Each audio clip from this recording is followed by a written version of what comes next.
უკრაინაში რუსეთის სრულმასშტაბიანი ომის დაწყებიდან 3 წლის თავზე კრემლი კვლავ მთელი ძალით უტევს უკრაინას. მხოლოდ გასულ 2 დღეში საოკუპაციო ძალებმა რეკორდული რაოდენობის დრონი გაუშვეს.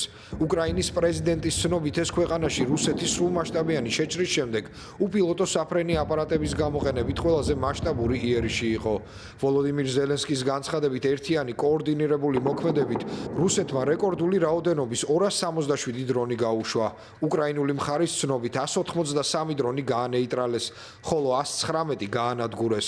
ქვეყნის საგანგებო სიტუაციების მართვის სამსახურში აცხადებენ, რომ თავდასხმებამ გრევა და ხანძრების ჯერების გაჩენა გამოიწვია. უკრაინელები ახლა სამშვიდობო მოლაპარაკებებს ელიან. მოქალაქეებს იმედი აქვთ, რომ მსოფლიო ლიდერებს შორის მოლაპარაკებები მალე შედგება.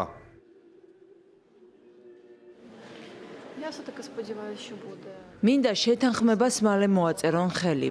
ზუსტად არ ვიცი ეს რა იქნება, თუმცა იმედი მაქვს ამოს უნთქვას შევძლებთ. უნდა მორჩეს ეს ხოცვა-ჟლეტა და ჩვენ უნდა დავფიქრდეთ იმ ყველაფერზე, რაც მოხდა.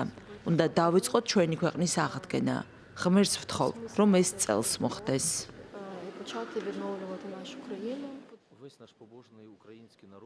არავის უნდა მშვიდობა იმაზე მეტად, ვიდრე ჩვენ, უკრაინელ ხალხს. ხალხს, რომელიც უკვე 11 წელია რუსეთის აგრესიას ებრძვის. უკვე 3 წელია დიდი სრულმასშტაბიანი ომის ქარცეცხლშია გახვეული.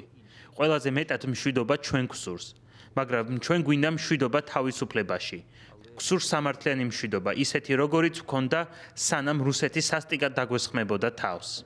Такого, якого ми мали до того, коли Росія жорстоко, неспровоковано, агресивно на нас напала.